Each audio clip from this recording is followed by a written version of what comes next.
All right, let's get after it, folks. It's good to have us all here. We're here. We got to figure it out. Let's do it. Let's do it. All right, ladies and gentlemen. The sound isn't working. It's all my fault. Ladies and gentlemen, we're here on the Nameless Tri-Podcast, as always, with Alpha Arcanac. And joining us once again on the casting couch, we've got Mr. Noobtacular and ElStormeo, or Storm Burpee over there. Shit, that should probably say Stormeo, shouldn't it? Shit. I don't even know if I can change that. That's all good. Yeah, everyone knows my It's last all good, name. dude. Brilliant.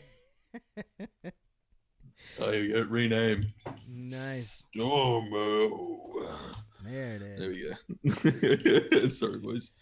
All right. So I guess let's just get into it. We kind of got a late start, so we're just gonna get in there and fire him off. You know how it is. So the first thing that I want to kind of go over, as just kind of a cursory, jocular topic, is GameStop employees dancing for labor hours. So apparently, they were holding a TikTok competition, and one of the prizes for best dance was more hours to work. My first question to this is, Alpha, can we see your dancing? Yes, Right. please tell me we have that footage. Did you dance? Did you This is the thing. The stream has to get a certain amount of views, and then that becomes public. All right, guys, All right. let's get it. Get in the chat. Alpha's in Get there in with there. Guys, in the chat, start inviting your friends. Get people here. All right, we need at least 25 concurrent viewers, and he will release the footage. Look, I mean, I kind of respect it in a certain sense. As a manager that manages hours, you're in a store where you have casual workers, you prioritize younger people because they're cheaper than the older, here in Australia at least. So offering to everybody to fight for it, I mean, it sounds bad, but it gives incentive to get that extra holiday pay, which Right. fuck off. Well, in America, and- we think that's sorry. wrong. Well, look. No, I see how it's wrong, but you don't have to enter the competition at the end of the day, right? You're not forced to dance. Pepper's over here quoting the safety dance. I was singing it in my head. You can dance if you want to. Yep. You can leave your employees behind. Yep. But yeah, they apparently stopped that or discontinued that prize because they were getting so much backlash. Is that right, Alpha? Yes, they did cancel that. There was actually a few different things that GameStop decided to do within the last couple of weeks that has being discontinued or sent onto a hiatus. But I do want to say that there was one lucky winner of the TikTok dance Was it challenge. you? No, Please it don't wasn't me. was it It you? wasn't me. It was an SGA. Oh, he's Do not ask me what the prize was, because I do not believe it was extra hours. it was probably like a T-shirt or something. Yeah, probably a T-shirt. But what do I think about it?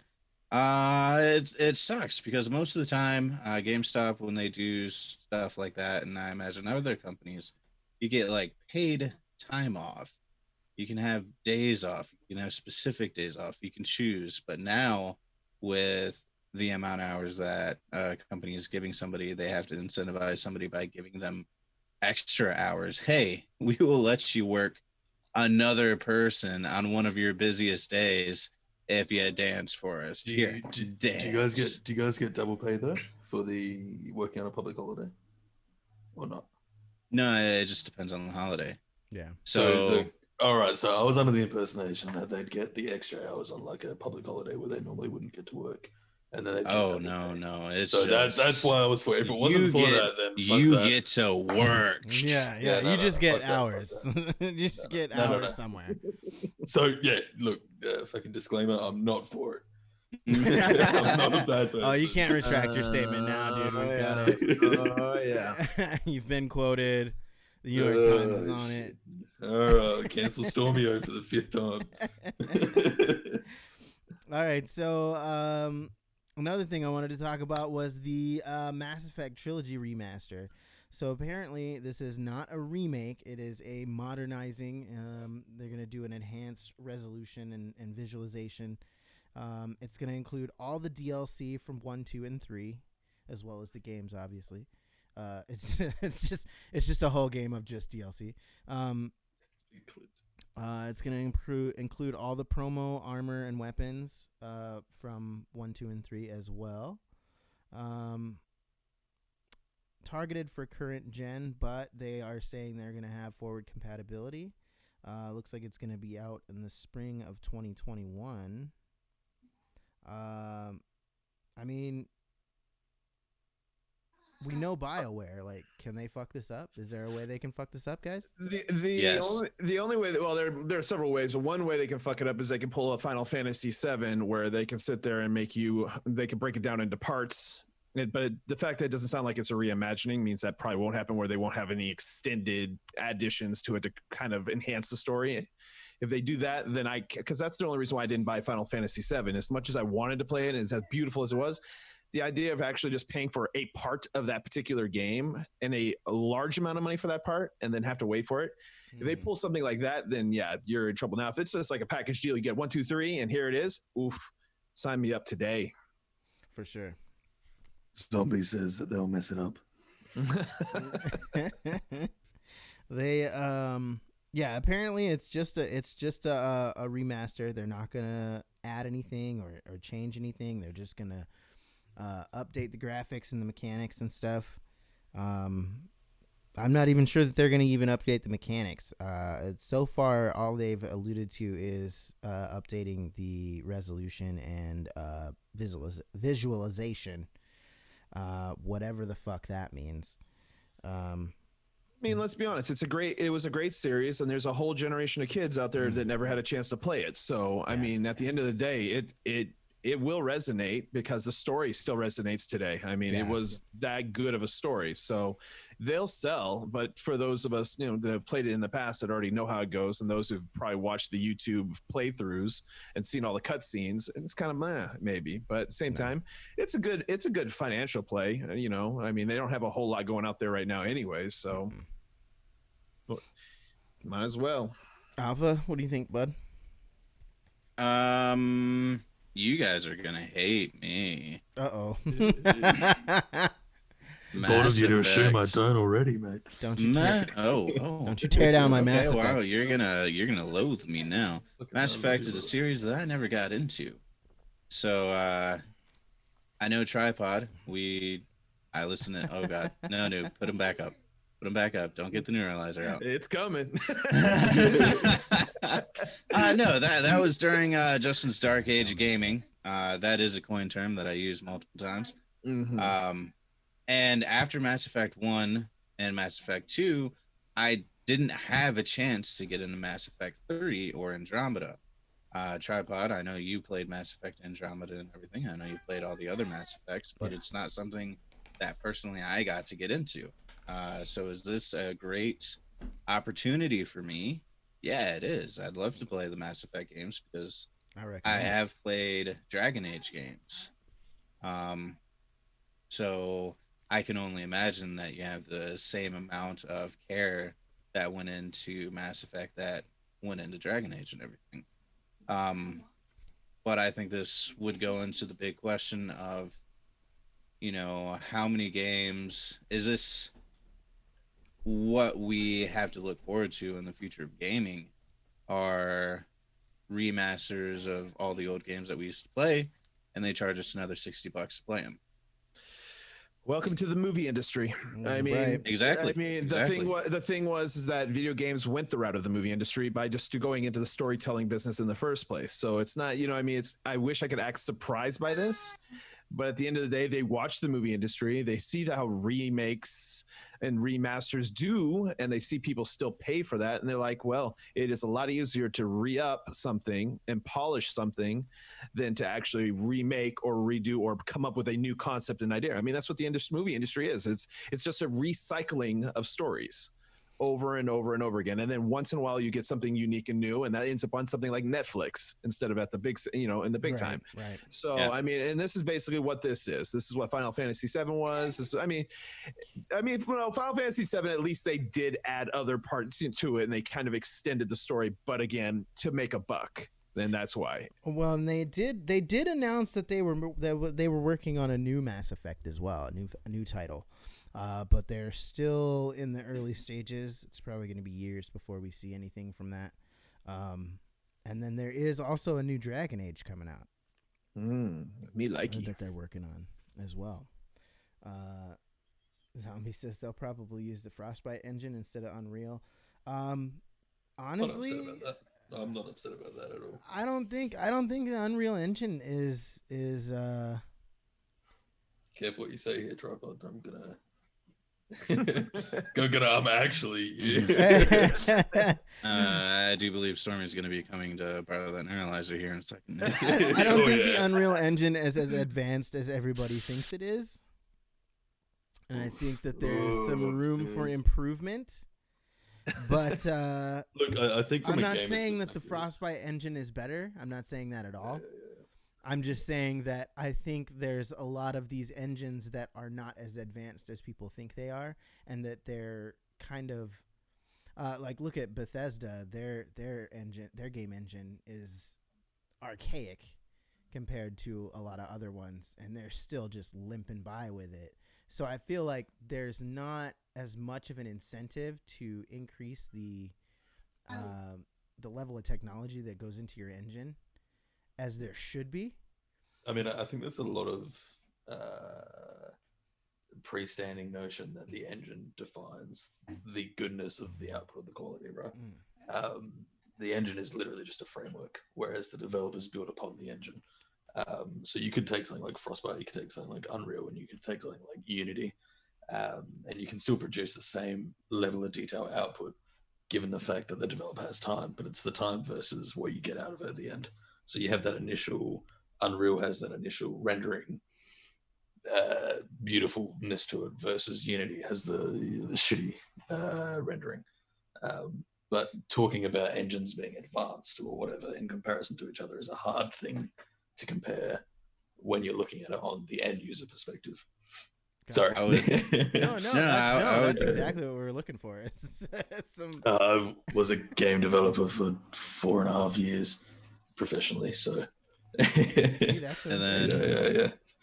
Stormy, I would also say that it would be what the developers are used to using and the quality time content that they can get out. And Frostbite, if I remember correctly, the reason why Frostbite didn't really work so well with Battlefield 5, I believe it is because Frostbite is more of an RPG engine than it is first-person shooter engine. Yeah, so they had it's there's a lot of retrofitting and everything. Exactly, and then it's the developer's time. Now it's how much do you spend working on extending the engine compared to how much time do you work on building your game inside that engine. And given a lot of time, you can do both really perfectly, but it's that careful management between the two, which we probably see with things like Cyberpunk, having that extra time to keep working on their engine as well as the game at the same time will give it a better output versus we need to release a game every year sort of shit. But yeah. See, this is why we have you on here, Stormy. Dude, I didn't even fucking think of any of that shit. Like, I don't want to bore you guys. I was just like, make me a better game now. I want the stuff I like. Yep, I think Orisona has it right in chat. Frostbite was made for first-person shooters, so it worked for Battlefield. That's why it didn't work for Mass Effect and Yeah. Zombie said, "Let's not get me started on Creation Engine. The zombometer is rising." The zombometer. All right. So then we've got the backward. So for the PS5, the backwards compatibility is supposedly going to work. Any game, even if it was like a PS2 or a PS1 game, as long as they released a PS4 version, you'll be able to play it on the PS5. So there's a huge backward catalog of games now that have released, PS4 versions of PS2 and PS3 games. Not necessarily remastered or anything like that, just straight up ports to PS4 versions. So if the game says PS4 down in the bottom corner, you should be able to play it on the PS5. And that's how that's going to work. So really not a talking point, just more of a PSA. Well, I think it could. How does it tell? You have a whole bunch of PlayStation 1 games and you have a whole bunch of PlayStation 2 games. As long as you make it for the PlayStation 4 game, it'll work for the PlayStation 4. So, and I'll bet it'll work for the PlayStation 5. So could you have a developer out there that would literally just sit there and just, well, I want to play this on the PlayStation 5 now. So I'm going to, easier games like the PlayStation 1, I wouldn't say easy, but without all the bigness of a PlayStation 3 game or something like that, start making ports for the PlayStation 4 so we could have more games for the PlayStation 5. I mean, I guess if you own that IP, then you're more than welcome to. I just don't see a lot of people, especially pouring time and energy into that and money, because just because of the simple fact that they have all this money and time and manpower that they're pouring into making new games that are supposed to be making them millions of dollars to rehash some old game that they're barely getting residuals from. They're not going to be able to charge a full $60 for it. It's going to be a tiny amount, you know what I mean, in the grand scheme of things. Have Mass Effect. Well, yeah, but that's a remaster. That's what I'm saying. Like, that's a whole remaster, and they're doing the trilogy. They're not just going to do one game at a time. They're doing all three of them together with all the DLC, all in a big package. That's probably going to be $60. But they're not, like, say like for example, like Legend of Dragoon. They have a PS4 version of the PS1 version of that game. So that game will work on the PS5, but it's still going to be PS1 graphics. They didn't remaster it. They didn't update any of the assets or anything like that. It's still the PS1 version. It's just running through a PS4 format. Yeah, I mean, I think the important thing to note as well is since Xbox first console, the CPU was x86 architecture. Sorry, I'm going to bore you here, but they've had x86 from this first Xbox through to the latest one, whereas PlayStation up until 3 was using custom architecture. So it's a lot easier for to upgrade forwards if you're using the same architecture moving forwards, whereas for PlayStation you need to have some sort of emulation layer. And again, it brings you back to the developer's time. Does PlayStation implement that, or does the developer implement that? And then all the overhead with that as well. But yeah, I'm all for nostalgia, but man, just go buy yourself a cheap ass PS1 and then play the games on the damn console and then just enjoy your life. I mean, if you're getting a PS5 and spending that cash right now, then you're playing PS5 games on it. Maybe PS4, just that way you're staying with your friends who still are PS4. But at the end of the day, I mean, PS1, PS2, PS3, get your damn console and call it a day. Matter of fact, they're probably going to release some cute little box like they did with the PS1 with all the games loaded on it, and voila, it's done. Plug and play. Yeah. All right. It's just too much. It's the kids of today's generation aren't going to pay for it. They're reaching at us, adults for today, and we're just. I mean, we're already your market is us. Yeah. I mean, that takes us back to last week's Atari conversation. At the end of the day, you know what I mean. So Ooh, wow, big deal, but it's a waste of money and overhead. Just let us play our PS5 games and call it a day. Or even better, join the PC Master Race.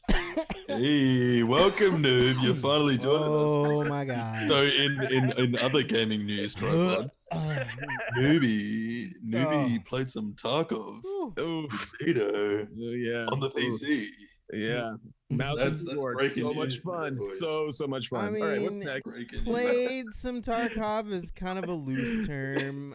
He couldn't just shoot. He couldn't just shoot for any of the games into the last 5 minutes. Okay, so the Avengers game is absolutely tanking. Some of the game journalism companies have been digging into their finances, and apparently Square Enix lost it's somewhere between $48 million and $63 million on this game. They only sold 60% of their planned sales, somewhere between 170 and 190 million, something like that. It did worse in its first 5 days of release than Spider-Man did in its first 5 minutes of release. So, I mean, they're losing their ass on this game, and I feel like the only way that's going to redeem this is some kind of, No Man's Sky Anthem revamp kind of comeback story that I don't see Square Enix pulling off. Like, I just don't see that. I don't know if any of you have any kind of different opinion on that, but like, I think they're going to abandon it slowly.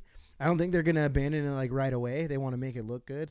They're going to abandon it by degrees, and then it's just going to be a dead in the water game. Well, I mean, at the end of the day, with something like that, you needed to bank on the movies as well. And with nothing going out in the movies and no product coming out of that market right now related to that topic, I mean, everybody's already moved on past it. It's not, and the game itself just didn't match the hype. You know what I mean? And at the end of the day, it's a write-off. It wouldn't be worth the investment in the long haul. Like No Man's Sky, the adjustment that they were able to make to it made that game way more playable and way more enjoyable.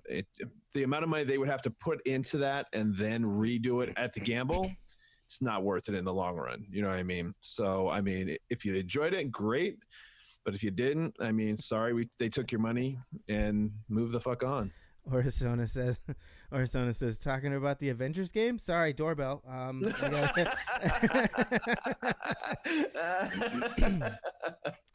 Zombie says they should have stuck with Tomb Raider. It's true. That's true, Yep. actually. They should have. Yep. The last Tomb Raider that came out was actually pretty good. It was like Shadow of the Tomb Raider or something like that. It was actually pretty good. I didn't mind it. Everybody liked Tomb Raider 1, Tomb Raider 3, Tomb Raider 2 was a little iffy. Yeah. Back to Avengers and everything, they might not have to do a complete 2.0. But I mean, we did kind of talk about it with No Man's Sky and Anthem 2.0. They need to see the success of the same people, the same games that do the things that they were trying to do. They are prolonging content longer than they needed to. They needed to have stuff planned, ready to go. They needed events to keep people interested. They needed a social space. That's, I think, was the hardest thing for them. They needed a social space where you, me, all of our friends, other people, and the social space is obviously like social networking and everything, but also that draws people in to see what they could have. Yeah. You see this guy over here that's super badass, and you're like, I want to be like him. But without being able to come together and see stuff like that in a type of game like that, that's what you really need. And honestly, I think if they had something like that, with the pushing of content, I think it would have done a lot better. I mean, there was a lot of points they missed. I mean, it's painfully obvious that they were trying to be a Destiny, or Vision or something. Yeah, or like a Neverwinter, just that MMO RPG kind of style, and for one, they didn't have enough content. They didn't have near enough content. It was all super repetitive, and I mean, by the time you got done with the story, that you did everything and you've been everywhere, and you're just redoing the same thing over and over again. So I mean, it just depends. Try and push them to like a No Man's Sky sort of thing. They'll release a patch a fucking year in the future. No, I don't think that's gonna happen. Upgrades all of it. Or do you reckon I mean, unless they release a patch that gets rid of all this games as a service bullshit that they're trying to pull, because that's what it comes down to. Is they see the success of some games as a service like Destiny, and they're like, oh well, we can just do that.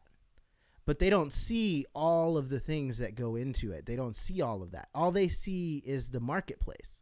They go on, they look at the marketplace, and they're like, oh, look at this. They're selling all these things. We can do that. We can do that. Well, no, yeah, they're selling all these things, but they also have raids and fucking 15 different fucking planets and areas and shit you can fucking go to, and different places you can go to, social areas where you can talk to people and you can show off the new fucking weapon skin you bought or whatever. You know what I mean?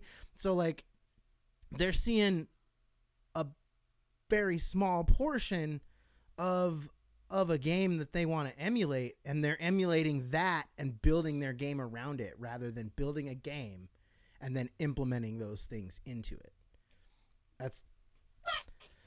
That's my personal take on it. It makes me mad. I was super excited for Avengers, dude. I also think they needed a PvP, but it was going to be the world with the collector, and Jeff Goldblum would hit you with the goose stick if you didn't PvP. The what? Yeah, Sorry. The did you watch Thor Ragnarok? I did, but well, I mean, you were in it, but so you don't remember the goose stick? I don't remember it all. I get paid my money and I just instantly commit it from memory, dude. Uh-oh. All right, we've got to get going. I'm dropping frame rates. My computer is not happy with me right now. Let's see.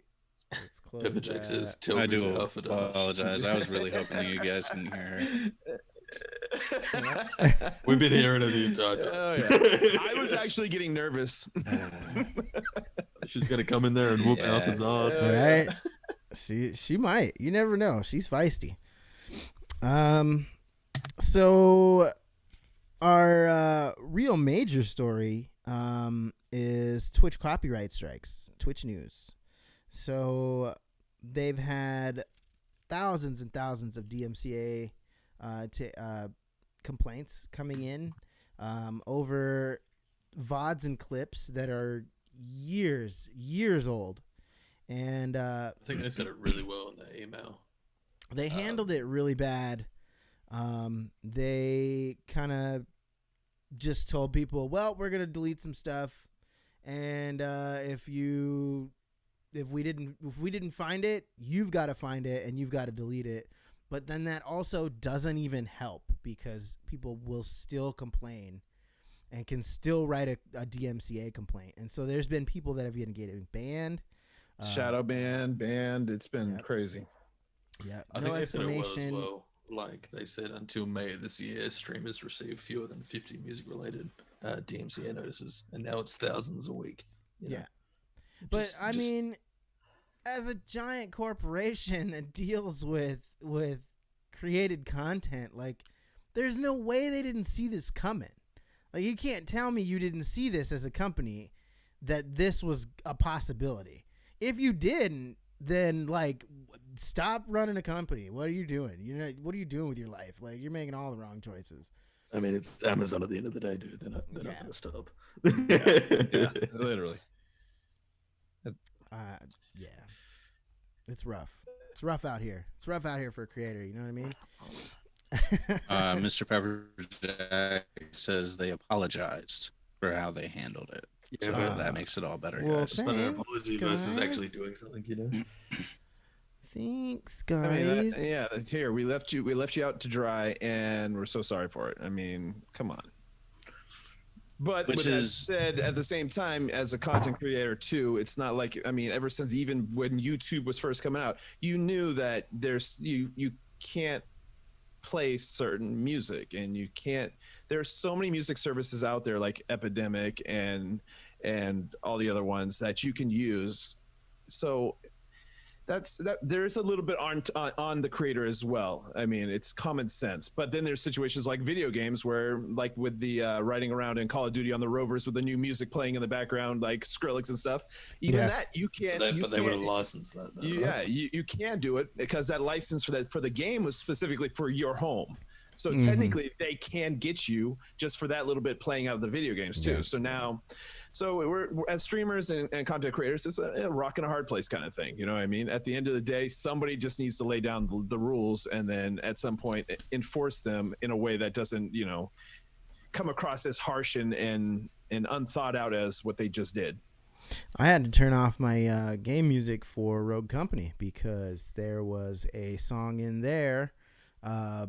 Legend Has It by some band. They have their song all over YouTube and shit. So I was getting my VODs muted every time that song came on, and I just had to turn my music off on the game and use stream beats and stuff. Sorry, I don't want to butt in here. I apologize, but noob. To make sure we stay at the 20, you got to start a stream in the next 4 minutes. Yes, and I can't start a stream if I don't have my face on it. Oh, we got you. It's all right. That's all right. We needed to get going anyway. We've been so sorry. We've come to the end of our time in the first place. we got a late start. But let the people know what you guys got going on. Noob. Tournament in 3 minutes. 3 minutes. Alpha. Nah. Storm. Tournament in 3 minutes. All right. I gotta stream it because I'm on PC. I'm on Monday, Wednesday, Friday. Monday, Wednesday, Saturday. 7 Eastern. Podcast. I also want to say I love you all. I love you all. Love you guys. We love you too. We'll see you guys later. Yeah, it's been a pleasure. And we've got a